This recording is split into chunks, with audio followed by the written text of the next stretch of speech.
오늘 레위기 16장의 말씀인데요. 이 레위기 16장은 속죄의 은혜를 다시 한번 생각하게 하는 귀한 말씀입니다. 하나님께서 이스라엘 백성들에게 1년 중 단 하루를 정하셔서 대속죄일이라고 하는 날을 정하셨습니다. 이스라엘 종교력으로는 이 속죄일이 언제냐면 7월 10일입니다.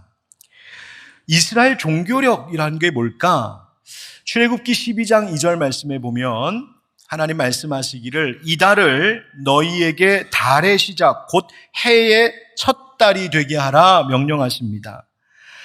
이 말씀은 출애굽 직전 6월절을 제정하시면서 하나님께서 출애굽 사건을 기점으로 너희가 출애굽하는 이 달을 너희 민족의 새로운 해의 첫 달이 되게 하라. 지금부터 다시 시작이다 라고 말씀하신 그 달입니다. 그래서 하나님께서 그 출애굽 사건을 통하여서 이스라엘 백성들의 역사를 다시 새롭게 쓰기 시작하셨다는 말입니다. 바로 그 달을 1월, 바로 니산월이라고 부르면서 오늘 우리식으로 따지면 한 3월에서 4월쯤 되는 때를 그렇게 삼으셨습니다. 이 니산월, 이 1월을 기준으로 7째 달을 세라 하신 겁니다. 바로 그 달이 오늘 성경 본문에 나오는 속죄일입니다. 본문 29절 말씀에 너희는 영원히 이 규례를 지킬지니라 7째 달 곧 그 달 10일에 라고 말씀하고 계시죠. 7째 달 그 달 10일, 바로 이스라엘 종교력으로 7월, 티슈리월이라고 이야기하는데 오늘 우리의 달력으로 따지면 9월, 10월쯤 되는 때입니다. 이 속죄일에 30절 말씀해 보니까 이날에 너희를 위하여 속죄하여 너희를 정결하게 하리니 너희의 모든 죄에서 너희가 여호와 앞에 정결하리라 말씀하셨습니다. 그러니까 이 대속죄일에 하나님께서 모든 백성과 성막과 모든 것들을 다시 깨끗하게 하시면서 하나님 앞에 세우시는 속죄의 날로 삼으셨다는 겁니다. 이 속죄의 날은 너희들에게 죄가 이렇게 많구나 하면서 그 죄를 쭉 늘여놓는 날이 아니라 그 죄인들을 다시 하나님께서 회복시키시고 다시 일으켜 세우시기 위하여 은혜를 베푸신 날, 그날이 바로 대속죄일이었습니다. 그렇다면 이제 신약시대 우리 그리스도인들은 따로 대속죄일을 지키지는 않으나 그렇다면 이 말씀이 우리에게는 어떤 의미의 말씀이 될까요? 바로 예수 그리스도께서 십자가에서 이루신 그 완전하고 영원한 속죄를 미리 보여준 그런 그림자요 예표와 같은 말씀이 바로 오늘 본문인 레위기 16장의 말씀입니다. 그래서 하나님께서 예수님 그 십자가 사건을 통하여서 우리에게 베풀어 주신 속죄의 은혜가 무엇인지를 더 깊이 알게 하는 중요한 말씀이 바로 오늘 말씀입니다. 오늘 함께 이제 나누는 말씀을 통하여 우리에게 베풀어 주시는 속죄의 은혜가 얼마나 크고 놀라운 것인지, 우리가 왜 다시 하나님 앞에 설 수 있게 되었는지 그 은혜를 깨닫고 감사하는 기쁨이 있는 이 예배가 되기를 주님의 이름으로 축원드립니다. 한번 따라해 보실까요? 다 아십니다. 누가 다 아신다는 걸까요? 하나님이 다 아십니다. 여러분, 속죄라고 하는 단어의 뜻을 이해하시죠? 속죄란 죄를 속하다, 즉 죄의 값을 치른다라는 말입니다. 죄를 범한 자가, 죄인이 그 죄책으로부터 벗어나려면 그 죄에 따르는 대가를, 그 값을 치러야 합니다. 그 값을 치르는 것이 속죄입니다. 그래서 죄를 지은 자는 내가 그 값을 치름으로 속죄함을 입어야 합니다. 그런데 하나님께서 어떤 일을 하시는가 보았더니 속죄케 하시는 은혜를 베풀어 주시는데, 여러분, 이스라엘 백성들은 사실 평소에도 하나님께 속죄제를 드리도록 하나님 정해 주셨었습니다. 레위기 말씀 쭉 따라오신 분들은 기억하시겠지만 처음 우리가 제사에 대한 이야기했던 거 여러분 기억나시죠? 난다고 해주셔야 돼요. 나시죠? 예. 하나님께서 이스라엘 백성들에게 5개의 제사를 가르쳐 주셨어요. 어떤 제사였는지 여러분 기억하시죠? 예, 기억하신다고 해주셔야 된다니까요. 첫 번째 어떤 제사가 있었습니까? 번제, 그 다음 소제, 그 다음 화목제, 그 다음 속죄제, 그리고 속건제. 그거 봐요. 기억하고 계시잖아요. 이 5가지 제사가 있었어요. 그럼 가만 보면 4번째 속죄제가 분명히 있었잖아요. 그런데 하나님께서는 왜 1년 중에 따로 7월 10일을 정하여서 그 날을 대속죄일로 이스라엘 백성들이 지키게 하셨을까요? 레위기 16장 오늘 본문 전체를 좀 보면 반복되는 말이 있습니다.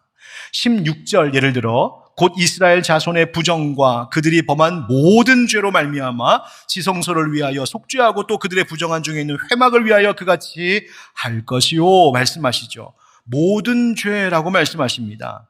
21절에도 이스라엘 자손의 모든 불의와 그 범한 모든 죄를 아뢰어야 된다.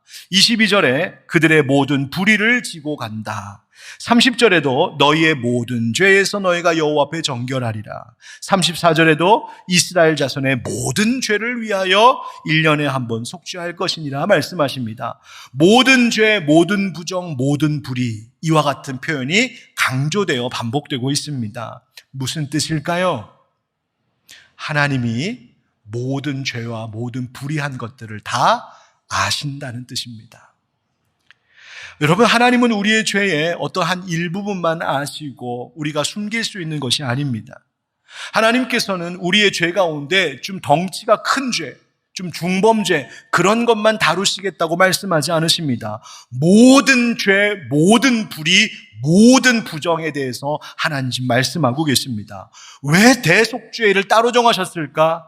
인간의 죄라는 것이 우리가 생각하는 것보다 훨씬 많고 깊고 넓기 때문에 그렇습니다. 우리는 스스로 기억하지 못하는 죄가 참 많습니다. 무심코 던진 말로 누군가에게 상처를 준 일도 있을 것이고 내가 의도치 않게 죄가 된 일도 범하며 살았을지 모릅니다. 여러분, 우리가 기도할 때 예전에 제 할머니도 늘 이렇게 기도하시는 거 들었는데 하나님 용서해 주십시오. 알고 지은 죄, 모르고 지은 죄, 하나님 다 용서해 주십시오. 여러분, 우리가 알면서 지은 죄도 있고 모르고 지은 부지중에 범한 죄악도 있습니다. 사람들 앞에서 감출 수 있었던 죄도 있었고 아무도 모르게 나만 알고 있는 내 마음과 내 생각 속에만 있는 죄도 있습니다. 그런데 하나님께서 그 모든 죄와 모든 불의한 것들을 다 아신다 말씀하십니다. 그래서 이 대속죄일은 이 모든 죄를 숨김없이 하나님 앞에서 다루어야 하는 날이 대속죄일이었습니다. 이 날에는 이스라엘 백성만 속죄함을 받아야 되는 것이 아니었고 대제사장이 행했던 이 절차를 보면 이스라엘 백성을 비롯하여 모든 것이 다시 하나님 앞에 정결케 되어야 할 이유가 있었습니다. 이 대속죄일에 무슨 일을 했는가 보면요, 오늘 16장 말씀을 정리해 보면 크게 3가지의 일을 했던 것을 알 수 있습니다. 너무 어렵게 생각하지 않으셔도 돼요. 제가 간단하게 설명해 드릴게요. 이 대속죄일 7월 10일이 되면 대제사장이 이 3가지 일을 해야 했습니다. 하나는 속죄제를 드려야 됐고, 아까 5가지 중에 그 속죄제 말씀드렸었죠. 속죄제를 드려야 되는데 바로 대제사장 자기 자신, 지금 이제 아론이죠. 아론 자기 자신과 자기 집안을 위한 속죄제로 수송아지 한 마리 제물로 드려야 됐고, 이스라엘 온 백성을 위한 속죄제를 따로 드려야 됐고, 그 다음 지성소, 성소, 번제단, 회막을 다시 정결케 하는 속죄제를 드려야 했어요. 2번째는 아사셀 염소를 이 아사셀 염소를 떠나 보내는 일을 했는데 조금 이따 설명하기로 하겠고, 마지막에는 또 번제를 하나님 앞에 드려야 했습니다. 먼저 속죄제에 대한 이야기를 좀 해볼까요? 그림을 보면서 설명해 드리겠습니다. 먼저 이 제사장이 수송아지를 준비합니다. 자기 자신, 즉 아론과 자기의 집안을 위한 속죄의 제물로 수송아지를 준비합니다. 이 대제사장은 몸을 깨끗하게 씻고 하얀 세마포로 된 옷으로 갈아입어야 했습니다. 원래 대제사장이 입는 옷이 있었습니다. 그죠? 이렇게 자색, 홍색, 청색실로 막 짠 에봇도 입고 막 보석 박혀 있는 옷. 그때 한번 그림 보셨죠? 근데 그런 옷 아니고 다 하얗게 된 세마포 옷으로 깨끗하게 검소하게 옷을 갈아입어야 했습니다. 그리고는 제 향단에서 향과 불을 취하여 향로에 담아 지성소로 들어가 향을 피우는데, 지성소 바로 휘장을 지나서 들어가면 그 안에 하나님의 증거판, 모세가 받았던 증거판 둘과 그리고 만나가 담겨져 있는 만나 항아리가 들어있는 바로 언약궤가 앞에 있었습니다. 언약궤 위에는 언약궤 뚜껑이 있었는데 뚜껑 모양을 하나님 어떻게 만들게 하셨냐면 천사들이 날개를 이렇게 모을 수 있도록 그 모양대로 만들게 하셔서 그 언약궤의 뚜껑을 삼으셨는데 바로 그것을 뭐라고 불렀냐면 속죄소라고 불렀습니다. 하나님께서 이 속죄소 앞에서 임재하시며 이 죄를 속죄하신다 하셨습니다. 그런데 거기에 들어갈 때는 깜깜해서 아무것도 보이지 않는데 또 향을 가득 피워서 앞이 하나도 안 보이게 했습니다. 왜 그랬냐 하면 그 거룩하신 하나님, 그 속죄소 앞에 임재하고 계신 하나님을 죄인인 이 대제사장이 대면하지 않도록 그 자욱한 향기로 가리게 하셨습니다. 오늘 레위기 16장에 그 이야기가 나옵니다. 그리고 나서는 수송아지에게서 취한 그 피를 가져다가 속죄소 동쪽 편에 뿌리고 앞에다가 7번 뿌리면서 그 지성소를 정결케 했습니다. 또 나와서는 향단과 또 번제단에도 피를 동일하게 뿌리면서 그 모든 제단도 회막도 정결하게 하는 일을 해야 했습니다.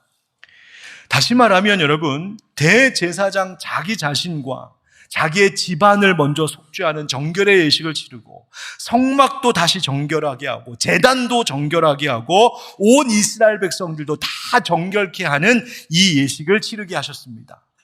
왜 그렇게 하셨을까요? 왜 처음부터 끝까지 다시 모든 것을 다 씻으시고 다 정결케 하시는 일을 왜 하셔야 했을까요? 하나님이 처음부터 끝까지 모든 죄를 아시기 때문이었습니다. 우리는 몰라도, 사람은 혹시 잊었을지 몰라도, 사람은 부지 중에 그 범한 죄가 있을지 몰라도 하나님은 다 아시니 하나님은 그 모든 것을 다시 깨끗게 하셔야 했습니다.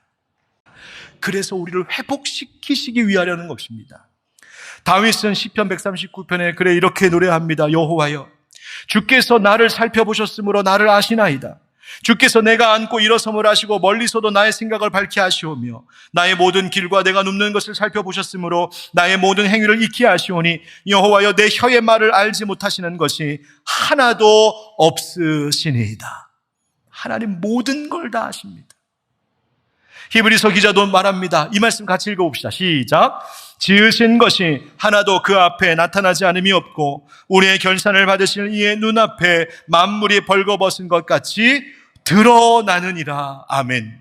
하나님 앞에서 숨길 수 있는 것이 없답니다. 그러니 여러분, 아담이 죄를 짓고 하나님을 피했듯 그렇게 우리가 살아서는 안 되는 것이지요. 다윗은 자기의 죄를 숨기는 동안 어땠다고 고백을 하냐면 마치 자기의 뼈가 녹는 것처럼 뼈가 쇠했다고 그 고통을 토로하기도 했습니다. 가룟 유다는 그 죄를 예수님 팔아넘기는 그 죄를 범하였을 때 그 죄책감 속에 스스로 무너져서 자신의 목숨을 끊기도 했습니다.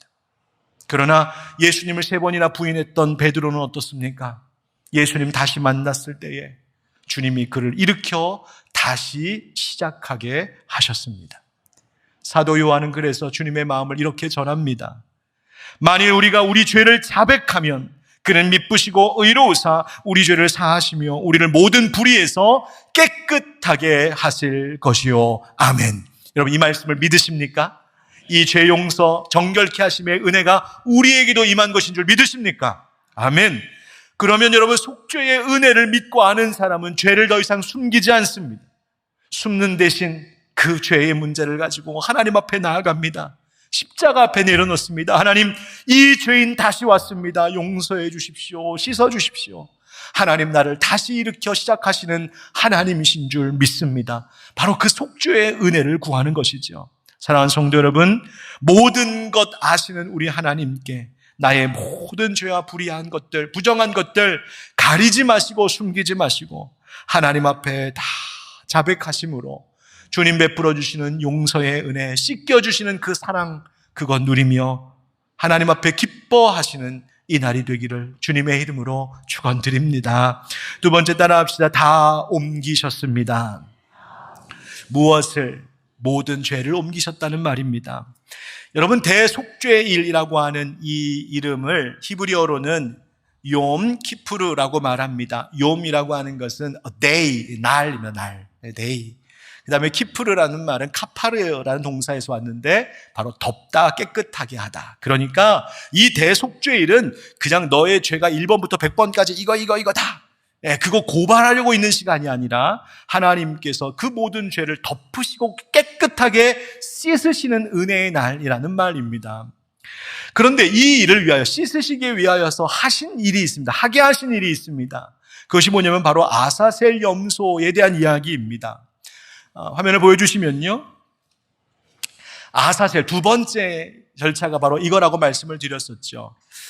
이제 속죄, 온 이스라엘 백성과 자기 자신과 모든 회막의 정결함을 위해서 속죄의 제를 올려드린 이 아론 대제사장이 뭘 하냐면 2마리 숫 염소를 취합니다. 그래서 둘 중에 제비를 뽑습니다.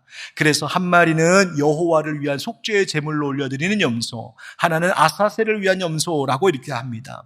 여호와를 위하여 올려드리는 속죄의 제물을 하나님 앞에 먼저 그 염소를 제물을 잡아 그 의식을 치릅니다. 속죄를 위하여서.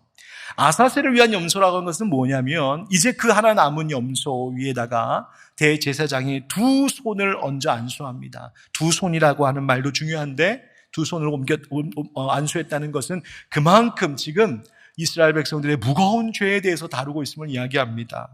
한 손이 아닌 2손으로 안수합니다. 그러면서 대제사장이 이스라엘 백성들이 범한 지난 1년간의 죄를 하나님 앞에 낱낱이 고합니다. 하나님, 우리 백성들이 이런 죄 범하였고 이거 잘못했고, 하나님, 우리 가족이 그랬고 제 자신도 이런 범죄에 저질렀습니다, 하나님 하면서 하나님 앞에 다 이실직고 합니다.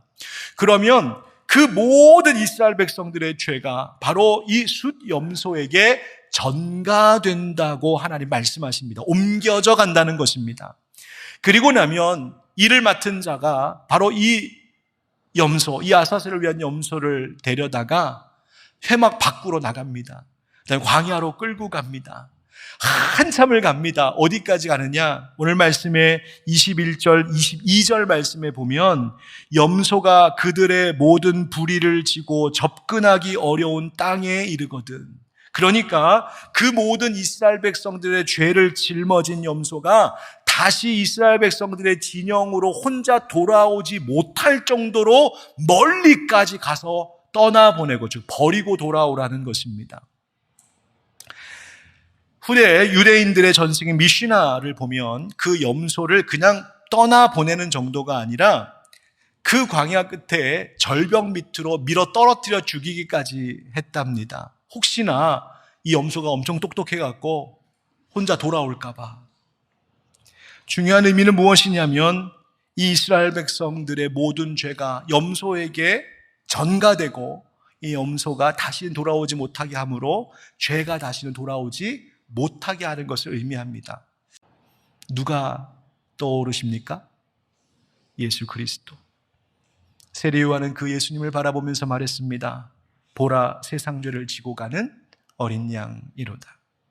히브리서 기자도 이야기합니다. 히브리서 9장 12절 우리 한번 같이 읽어봅시다. 시작. 염소와 송아지의 피로 하지 아니하고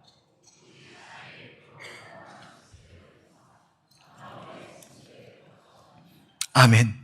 이 아사셀 염소의 행위는 1년에 한 번씩 매년마다 반복되어야 했습니다. 그런데 예수님의 십자가는 단 한 번으로 영원히 충분하게 되었답니다. 그래서 히브리서는 그것을 영원한 속죄라고 말하고 있습니다. 여러분, 오늘 우리에게 필요한 믿음이 바로 이것입니다. 내가 예수 그리스도 십자가의 은혜를 믿음으로 내가 그 십자가 앞에 나의 모든 죄를 고할 때에 하나님께서 우리의 죄를 멀리 돌아오지 못하도록 옮기신다는 이 속죄의 은혜를 믿으시기를 바랍니다. 바로 이 은혜가 우리가 영원토록 예수 그리스도를 찬양하고 높여 감사할 오늘 최고의 감사의 제목이 되는 것입니다. 마지막 따라합시다. 다시 드립니다. 뭘 다시 드릴까? 나의 전부를 드려야 된다는 거예요.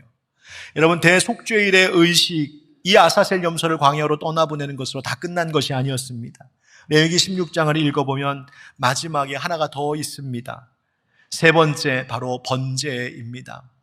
대제사장과 자신과 집안을 위한 번제로 수장 한 마리를 또 제물로 드립니다. 이스라엘 온 백성을 위한 번제의 제물로 수장 한 마리를 또 올려드립니다. 이 말씀 23절, 24절에 나오는데요.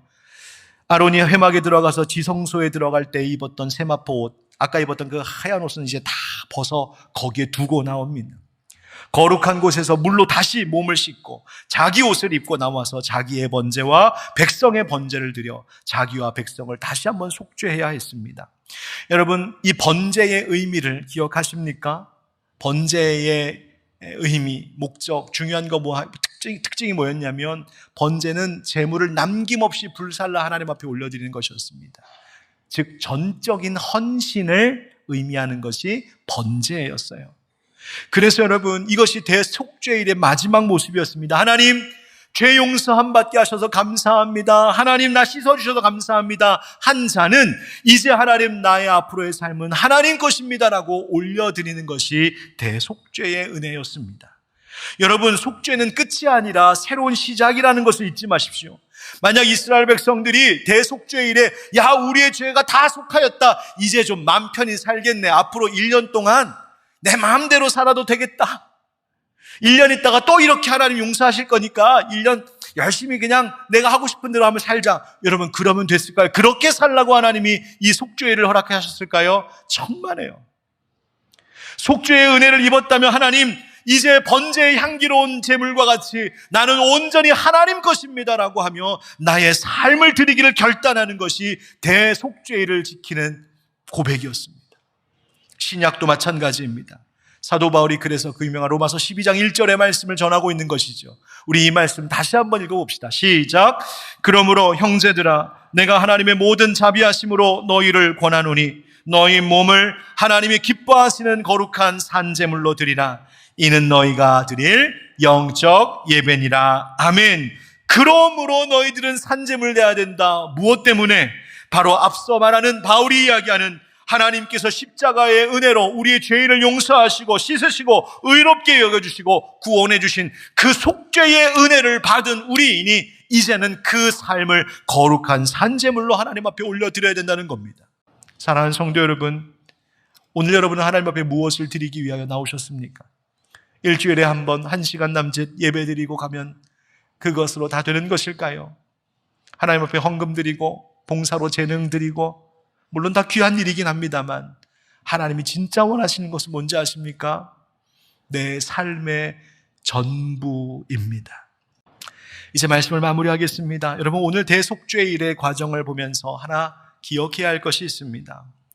31절 말씀에 이렇게 말씀하십니다. 이는 너희에게 안식일 중에 안식일인즉 너희는 스스로 괴롭게 할지니 영원히 지킬 규례라. 어떤 날이라고 말씀하십니까? 이 날이 안식일 중에 안식일, 가장 큰 안식일이란 뜻입니다. 여러분, 안식 얼마나 귀한 일입니까? 안식 너무 생각만 해도 좋은 것. 그런데 안식일 날 또한 백성들은 스스로를 괴롭게 하며 자신의 죄를 돌아보게 했습니다. 애통해하며 회개하게 했습니다. 여러분 보세요. 괴로움과 안식이 어떻게 함께 있을 수 있을까요? 이것이 바로 속죄의 신비입니다. 속죄에는 회개의 애통함과 괴로움이 있어야 합니다. 그래서 옛 학자들이 이 속죄라는 말을 영어 성경으로 번역할 때 영어로 이 속죄를 뭐라고 표현할까 하다가 만든 말이 있습니다. 그래서 지금까지 쓰입니다. 속죄를 영어로 뭐라고 말하냐면 atonement라고 이야기합니다. 우리에게 속죄의 은혜를 베풀어 주셔서 하나님과 우리가 다시 화목하게 되었다는 뜻입니다. 그것이 속죄의 은혜요, 그것이 진짜 안식이랍니다. 사랑하는 성도 여러분, 가장 큰 축복이요, 가장 큰 감사의 제목인 줄 알고 날마다 그 감사 잃지 않고 살아가는 속죄의 은혜 받은 여러분 되시기를 예수님의 이름으로 축원드립니다.